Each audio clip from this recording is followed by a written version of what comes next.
And Sa'd radiallahu anhu left with 32,000 Muslims to face the superpower of the day. And they camped in a place called Qadisiyah. And Rustam, who was the second in charge of the Persians, the Dick Cheney of his day, he sent a message to Sa'd ibn Abi Waqqas radiallahu anhu, and he said, send me a man that I can speak to. And Sa'd radiallahu anhu sent a man that if this incident had not happened, it is a strong possibility that we would have never heard his name. He was a Sahabi called Rab'ee ibn Aamr radiallahu anhu. Rab'ee radiallahu anhu was a Sahabi who had spent his entire life in bondage. He had been a slave all his life. He was an Abyssinian slave. And Rab'ee radiallahu anhu left the camp of the Muslims on his small mule. And when he reached the camp of the Persians, they said, descend from your mule. And Rab'ee radiallahu anhu said, you requested me to come, now you will accept my conditions, I will not descend. And the narrations mention that the tent of the Persian was embellished like never before. It had silk lining all the way through, and they had pillows which had silk and gold lining upon it. Why? Because they thought that when this Bedouin, he would see the opulence and the grandeur, he would capitulate, he would be overawed. But not for a moment was Rab'ee affected by this glamour and this opulence. Why? Because Rab'ee radiallahu anhu understood that the treasure that he had was the treasure of Iman, and this was an eternal treasure. And the Prophet sallallahu alaihi wasallam said, Alhamdulillahi ala ni'mat al-Islam wa kafa biha ni'mah. All praise be to Allah upon the ni'mah of Islam. And if this was the only ni'mah that man was given, it would suffice. And he understood that the treasure that they had was the treasure of the dunya, and the dunya was transient, it was short-lived, and not for a moment was he affected, influenced by the glamour and the glitter which was around him. And the narrations mentioned that Rab'ee was riding a small mule. He had tatty clothes on which had patches upon him, and he had a sword, and the sheath of the sword was made out of cloth. And when he entered the court of Rustam, who was sitting on a huge bed and he had a crown upon his head, Rustam's cronies, when they saw Rab'ee radiallahu anhu, they began to laugh. They began to laugh. Why? Because they judged him by his apparent. But little did they know that underneath those tacky clothes and that dark skin lay characteristics for which Allah defined him as radiyallahu anhum wa radu an, that Allah is pleased with them and they are pleased with Allah. Allah is pleased with them and they are pleased with Allah. And the narrations mention that Rab'ee radiallahu anhu, he reached the bed of Rustam, he got off his mount, and he struck one of the pillows with his sword. And he made a hole in the pillow, and he tied his mule. And then they had placed a huge pillow for him to sit on. And he struck that with a spear, and he removed it, and he sat on the floor. And Rustam said, why did you do that for? What made you do that? And he said, I do not wish to sit on the dunya that you present me. I prefer to sit on the floor.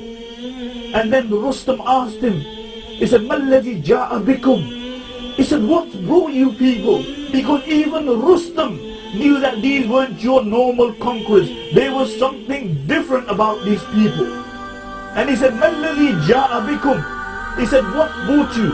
And listen to the words of Rab'ee radiallahu anhu, because they are a lesson for me and you. He didn't say that Sa'd ibn Abi Waqqas sent us. He didn't say that Umar ibn Khattab sent us. He didn't even say that this was a mission of the Prophet sallallahu alaihi wasallam. But he said, Wallahu ta'athana. He said, Allah sent us. He said, our duty is from Allah. Allah ta'athana لنخرج من شاء من عباده من عبادة العباد إلى عبادة رب العباد وجور الأديان إلى عدل الإسلام وضيق الدنيا إلى سعة الآخرة. He said, Allah sent us to remove whoever He wishes from the servitude of man to the servitude of the Lord of man, and from the unjust nature of other religions and systems to the justice of Islam, and from the tight confinement of this dunya to the vast expansion of the hereafter. This is why Allah has sent us. Allah has sent us to remove whoever He wishes from the servitude of man to the servitude of the Lord of man. And nobody understood this better than Rab'ee, for he was a man who had spent his entire life in bondage, entire life in slavery, entire life in serving other people. And when he embraced Islam, he was emancipated and he became the slave of Allah subhanahu wa ta'ala. And then he said, Allah has sent us to remove whoever He wants from the servitude of man to the servitude of the Lord of man, and from the unjust nature of other religions and systems to the justice of Islam. And then he said, from the tight confinement of this dunya to the vast expansion of the hereafter. See, as long as you follow some other system, you will be serving some other person, that system. And therefore your scope will be limited to this dunya. There you will die and the only thing you will attain is this dunya. Whilst if you follow the justice of Islam, then you will become the slave of Allah. And when you become the slave of Allah and you die, for you is the vast expansion of the hereafter. And then Rab'ee radiallahu anhu said to Rustam, he said, if you accept what we have brought, then we will go back. But if you refuse, then we will fight you until we reach the promise of Allah. If you accept, then we will go back. And it shows that these people weren't interested in conquering other people. All they were concerned was spreading justice. That's all they were concerned. And this is why they're saying, if you accept, then we will go back. But if you refuse, then we will fight you. Why? Because the Persians were known for their tyranny. When the Persians took over Yemen and the Abyssinian Christians ruled Yemen, the narrations mention that the Abyssinians rebelled. And what the Persians did is that any person who had a drop of Abyssinian blood in him, they killed him. The narrations mention that they would slit the stomach of the women and they would rip their children out. This is how barbaric they were. And then Rustam said to Rab'ee radiallahu anhu, he said, you say, if I refuse, you will fight me until you reach the promise of Allah.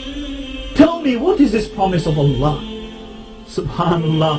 Rab'ee said, the promise of Allah is Jannah for those who die fighting, and victory for those who remain behind. Jannah for those who die fighting, and victory for those who remain behind. And then Rustam asked him, he said, tell me, are you their leader? And Rab'ee radiallahu anhu said, no, I'm not their leader. I am the lowest from amongst them. But the believers are like one body. The believers are like one body. The high assists the low, and the low assists the high. And he was expounding upon the words of the Prophet sallallahu alaihi wasallam, when the Prophet sallallahu alaihi wasallam said, "Al-mu'minuna ka-jasadin wahid," that the believers are like one body. If the head hurts, the entire body feels a source of discomfort, and if the eyes hurt, the entire body feels uneasy. And then Rustam, he went back to his cronies and he had a council with them, and he said, have you ever seen a man who is more articulate and more confident than this man? Who was he speaking about? He was speaking about Rab'ee radiallahu anhu, who had spent his entire life in bondage. He had no PhD from Harvard, but he was man who Allah loved. And the Prophet ﷺ said, when Allah loves a person, then he becomes the ears by which he listens. He becomes the eyes by which he sees. He becomes the mouth by which he speaks. He becomes the hand by which he grasps. He becomes the feet by which he walks. And when then this happens, when you become one with Allah, then nothing can defeat you. Nothing can overpower you. And this was the state that these people had reached. And Rustam, he wanted to broker a deal with the Muslims, because Rustam had seen a dream that the angel had descended and they had taken the weapon from the hand of the Persians and he had given it to the Muslims. and he wanted to broker a deal, but his men around him insisted upon fighting.